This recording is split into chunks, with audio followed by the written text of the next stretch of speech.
So let's get started in round one questions. Medicare spends too much money on prescription drugs. The program is barred from negotiating prices, which means that seniors and taxpayers pay way too much just to improve the profits of giant drug companies. Build Back Better would change this by giving HHS the authority to negotiate the prices of some high-priced brand name drugs. That's not all. It would also penalize manufacturers that raise prices above inflation and restructure Medicare's drug benefit to make drug companies and insurers do more to cover the costs of prescription drugs. Now, I'm all in for these ideas. These are good ideas.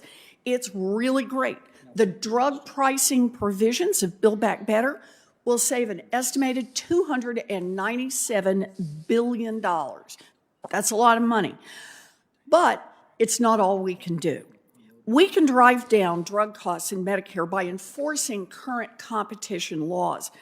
Drug companies use a host of dirty tricks to limit competition, to extend their monopolies, and to keep prices high, and we should put a stop to it. So if I can, let me start with you, Professor Kapczynski. Econ 101 tells us that a healthy market is one where lots of companies compete with each other to attract customers, and that drives prices down. Does that describe the current state of the pharmaceutical industry? It really doesn't.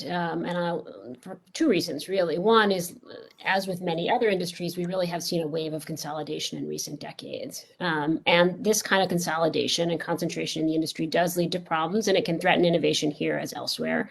A colleague of mine here at Yale, Florian Ederer, and colleagues did a study showing that a substantial number of pharmaceutical acquisitions, between 5 and 7%, are aimed solely at shutting down innovation that competes with the portfolio of company purchasing. And those are killer acquisitions, and they affect the development of new drugs. But there's a broader problem too, and that is, even without traditional kind of industry consolidation, the pharmaceutical industry has monopoly power baked into it, and that's because of the role of patents and other kinds of exclusive rights that the government grants and that the companies can take advantage of.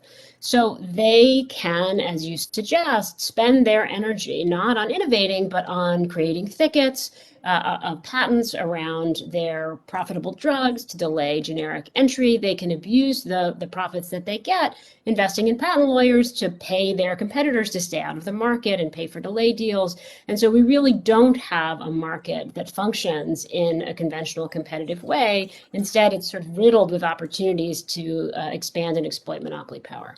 So that's really powerful. Let me just break that apart into both pieces. First, about the consolidation in the industry. As I understand it, between 1995 and 2015, the 60 leading pharmaceutical companies merged into 10. So that's how much concentration there was. Drug companies, we know, are getting bigger and bigger, which stifles competition and elevates prices. But as you say, drug companies do even more to boost their profits. So they game the system to extract as much as they can. And you mentioned about the patent system already baked into it. And then on top of that, there's the abuse of the patent system. So in a competitive market, we'd expect to see drug companies fund new scientific discoveries, get a patent to protect their monopoly for a few years while they earn a rate of return on it that covers their initial expenses until the time runs out on the patent and competitors can get in and drive down the price of that drug. That would mean that the vast majority of new drug patents would be issued for new drugs to be brought to the market. That's what a competitive market would look like, and that's how the system was supposed to work. Professor Kapczynski, is that how the system works? Are new patents more likely to be issued for new drugs coming onto the market, or are they mostly issued for old drugs that are already being sold?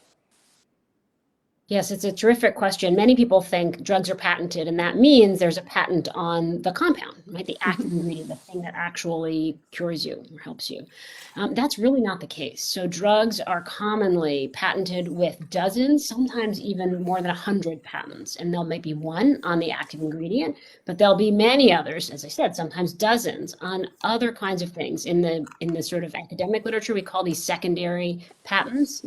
They are patents on things like a formulation, a particular dosage, a tiny alteration in the chemical structure that maybe provides no therapeutic benefit, but that allows another patent that you can then use to sue and try to extend the years of life. So I did a study about this in 2012 with some colleagues, and we found that it was more common for drugs to have patents of these trivial sort of secondary types than it was for them to have compound patents in particular.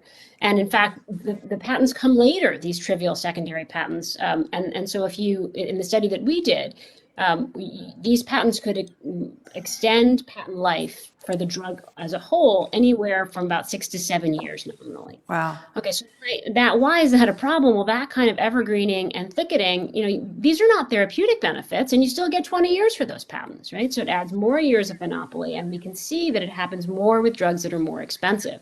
And when you have drugs that can charge Medicare billions of dollars a year, you add a couple of extra years onto that, and of course, you get a really serious fiscal problem. So in other words, the drug companies are racing to protect the profits from their old drugs with more and more patents, not because there's something special about those drugs, but because they want to use the patents, that is this protected period of time, to stop competitors from being allowed to make them. And the longer they have a total monopoly on the drug, the longer they can keep prices sky high and rake in money from the taxpayers through the Medicare program. So let me just ask you, Professor Kapczynski, is there any information on how much some of these tactics cost Medicare? There have been a few studies of this. One found that for a drug that was made by AbbVie called Humira, that delayed generic entry for that just one drug cost Medicare over $2 billion between 2016 and 2019. There was another study that just came out about delayed generic entry of a multiple sclerosis drug, and that cost Medicare up to $6.5 billion in excess spending over 2 years. And as you say, this is a problem because we're also incentivizing, this system incentivizes companies to do trivial innovation instead of really substantial innovation, and it's costing Medicare billions of dollars. So just two drugs that you mentioned, that's $8.5 billion in excess Medicare spending just from two drugs. So I understand that there's another trick that the drug companies use, and that's called pay-for-delay schemes, in which they pay potential competitors not to produce generic versions of a drug because the generic version would undercut prices for their own drugs. Professor Kapczynski, is there any research on how much these pay-for-delay schemes are costing Medicare? Yes, there's actually been some research on that as well. And once again, we're talking billions of dollars. So a professor named Robin Feldman recently did a study that calculated that pay-for-delay deals cost the federal government between $2.3 and $13.5 billion as measured by list prices. So that's a tremendous savings there as well if we could really curb these attempts to keep generic companies off the market. Right. So that could be $130 billion over 10 years, enough to pay for hearing and vision benefits for all Medicare beneficiaries.